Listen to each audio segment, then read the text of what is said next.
If you, like me, have the worst brain rot following the Netflix original series Arcane, then you've come to the right place.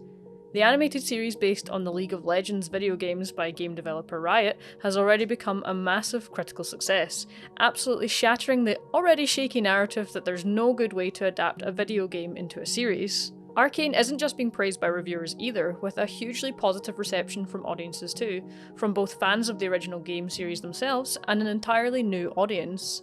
So just how has Arcane managed this success, gliding its way almost effortlessly through a graveyard of failed video game adaptations? Well, there are many ways you could answer that question. There's so many elements of this show that you could probably spend hours talking about, from the sound design to the slick editing to the incredible vocal performances. However, for the sake of this not turning into an 8-hour video, I'm going to narrow my focus onto one particular element of the series, arguably what it does best: its mastery of visual storytelling. In analysing and critiquing media, the importance of the medium, the way in which information and meaning is conveyed to the audience, and by which method, is incredibly important in how that audience interprets that message. For Arcane, the medium is animation, a platform which, when in the right hands, can convey meaning like no other medium is capable of. The show is, for lack of a better term, jaw-dropping. There isn't a frame that doesn't earn its place. Every shot tries to convey something to the audience visually, even if it's picked up subconsciously, or perhaps on a rewatch. If you haven't rewatched Arcane, you are doing both yourself and the show a disservice. You've probably heard of the phrase "show, don't tell" before, though sometimes the application of this can be a little too firm that it leaves the audience clueless as to what's actually going on from scene to scene. Arcane certainly follows this principle, choosing on most occasions to convey information to the audience through visual clues and Easter eggs, rather than heavy lore dumps and sheets of exposition. This was a risky move in some ways, considering a large chunk of the Netflix audience wouldn't be very familiar with the games, other than perhaps recognising a character here and there. However, the series manages to tread that fine line, filling the audience in when it needs to, and pacing itself when revealing certain lore and story elements. The style of the animation is very reminiscent of the Dishonored game series, with its oil painting-like finish and sometimes exaggerated character physiques, though it's quite easy to also spot elements that remind me of the Bioshock series, both those set in Rapture and Columbia. This animation style is gorgeous, and so pleasing on the eye, but it also gives the animation team a large scope of tools to convey information very quickly, and also with great subtlety, so as not to bang you over the head with it.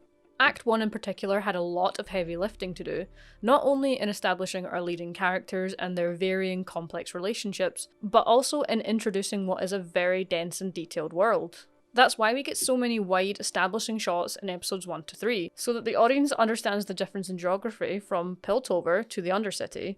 Both locations are very large, and compound the feeling that Vi, and Powder particularly, are some very small fish in a very large bowl that are in real danger of being eaten up by the world around them without the right protection and guidance. These establishing shots also allow the series to convey just how densely populated and overcrowded the Undercity is, with homes built on top of each other endlessly and little space to walk the city streets without running into someone. Most businesses and homes are extremely small, creating an almost overwhelming sense of claustrophobia, despite how much area the Undercity seems to cover.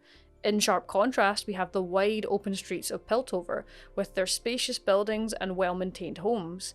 Yet there is also something stifling about this almost clinically clean space too. It's the small attention to detail in these numerous set pieces that I find particularly interesting in revealing key details about our titular characters and their relationships to each other. For example, in Act 1 we see that the Last Drop, the bar belonging to Vander, has a security system already built in for the protection of the 4 kids under his wing, alerting them to hide if enforcers come to endanger them.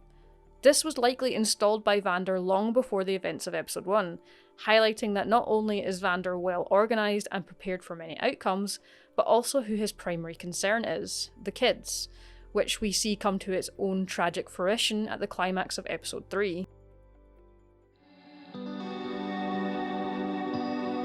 Beyond the architecture, costumes also convey meaning to the audience. The enforcers in Act 1 are seen donning gas masks as they patrol the Undercity, highlighting how toxic that the air is for those that live there, and yet we don't see very many from the Undercity wearing any kind of protection against this, conveying how many that live there have come to accept this as their normality, their way of life. Silco, easily one of the standout characters of the series, dresses in clothes more befitting of someone from Piltover, tailored and smart, though with his own distinctive reds and blacks to distinguish his style. From this alone, we the viewer understand that Silco is a man that means business, intends to be taken seriously, and already sees himself as the leader of the Undercity, deserving of respect. The visual design of Jinx too conveys a great deal of her character to the audience. Her distinctive blue hair from Act 1 is at Rapunzel lengths after the time skip, probably having never been cut since she was taken in by Silco. The implication that she has never really grown up since that pivotal moment, still retaining childlike behaviours. We are even clued into Victor's declining physical state subconsciously before we see him coughing and struggling on screen, as is seen at the beginning of Act 2, where he has switched from a walking cane to a crutch.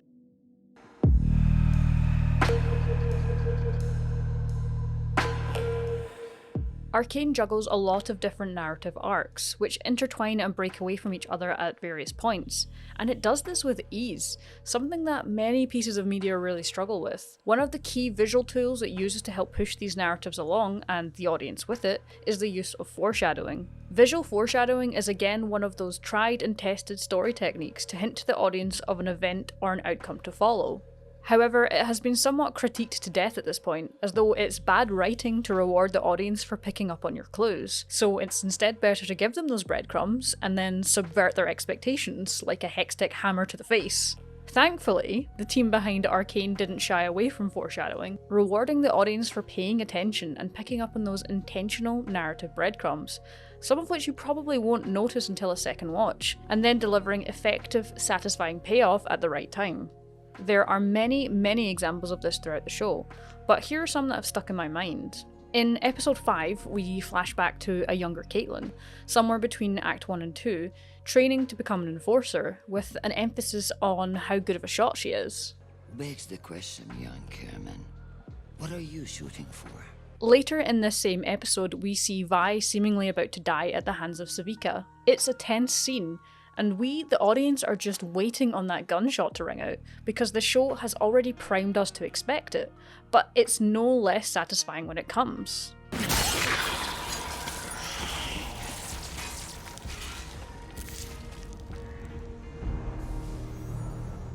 In episode 6, there's another great, although perhaps more subtle example of fine foreshadowing. We flash back again, this time to a much younger Victor living in the Undercity, as he tries and fails to outpace his own little bolt through a series of tunnels. And yes, I did get brief It vibes when this scene started. He isn't able to keep pace due to his ailments. 2 episodes later, we see that he successfully binds himself with the magic within the Hex Core, repairing his damaged leg. We then see him take off down a pier in another "you should make this your desktop background immediately" style shot, this time not only keeping pace with a much bigger boat, but outpacing it altogether. It gives the scene a much heavier emotional punch as a result, and we see the potential beauty of the power within the Hex Core, before of course being given devastating consequences a little later down the line. Probably my favourite example of visual foreshadowing in the whole series is the slow and carefully crafted setup of the firelight bombs we see Jinx use to great effect in episode 7. These little creations show up many times before their big moment, but they are never really the central focus of any shot, so it's actually quite easy to overlook them or only register them subconsciously when Jinx is tinkering with them in some short scenes. What that leads to is this perfect moment of tension on the bridge, where initially there's this thought of, oh, these things are really pretty, I wonder what they're doing here, to that final oh fuck realization when Jinx's artwork is shown pride and place on the wings of the one sitting on Marcus's gun. Suddenly, all of the times that you've seen these little critters makes dreadful sense, and we get this spectacular, jaw-dropping moment.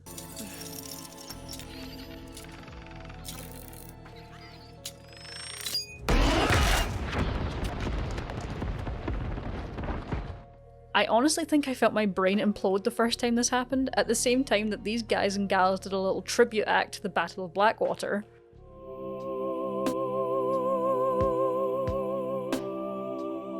Easily the strongest scene visually in the entire series, which is really saying something, is this set piece where we are introduced to these intriguing Undercity residents. Who are they? What is their story? What darkness lies in their hearts? A little joke, just a little one. This was actually a nicely done musical cameo, unlike some other shows, and they did create an opening theme that absolutely slaps.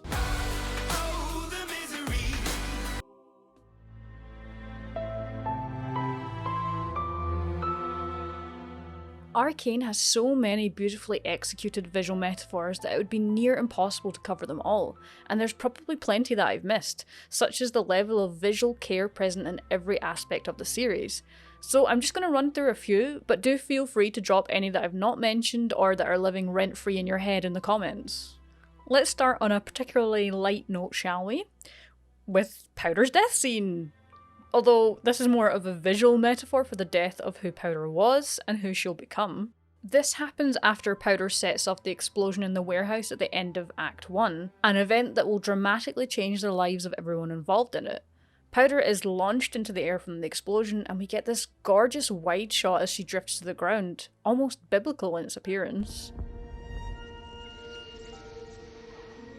She actually looks at peace in this moment. For the first time, one of her creations worked. She saved the people she cares about. In reality, this is the last time we see Powder as Powder. This is the death of that person, about to be reborn as Jinx. Not only is this a stunning shot in its own right, it's also made all the more powerful because it directly parallels another integral character's scene in the series, that of Silco's own death and rebirth in the ocean. His death as a weak man at the hands of his brother in arms Vander, and his rebirth as Silco, a man to be feared, to be powerful. An ideology Silco instills in Jinx when he takes her in, empathising with her feeling of betrayal. And once again I'm thinking about Bioshock.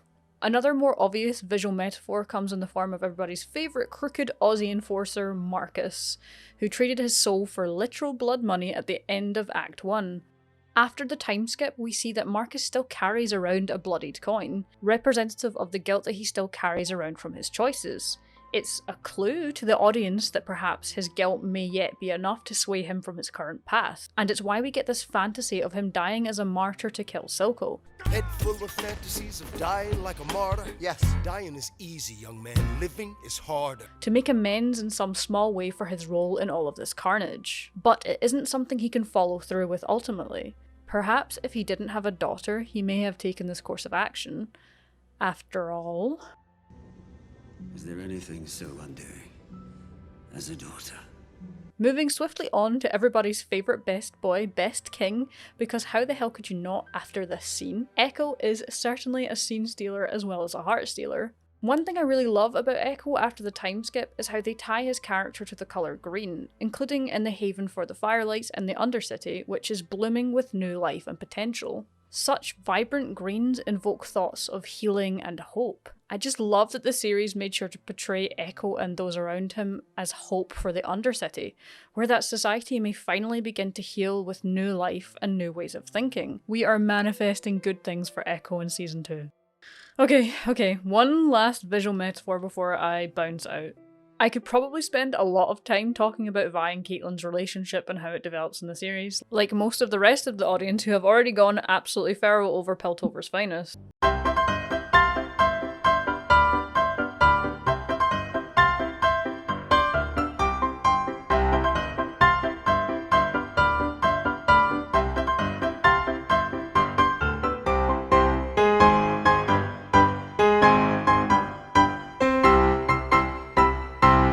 Smoothie. If you want a separate video on them, let me know in those lovely comments. I picked this scene out of the many that you can choose from. It's such an intimately lit scene, taking place after these two have been through, well, a lot, chief. They've gone from a relationship of convenience to get what either of them want, to one of trust and balance, which is perfectly illustrated in the way that they lie here in this yin-yang position, opposites who complement each other. I would also like to make a joke about the fact that these two perfectly illustrate that gal pals can seemingly never sit normally. That's the real gay agenda, people.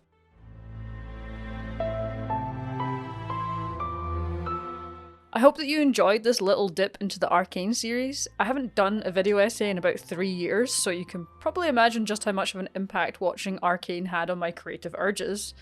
There really aren't enough words to describe just how good this series is, and I'm so happy that we're going to get a season 2. Anyways, if you enjoyed this video, please leave a like, subscribe, and consider supporting the channel on Patreon. It's not often I find the time to do this type of video, and I didn't really have the time for this one, so I would really appreciate your support.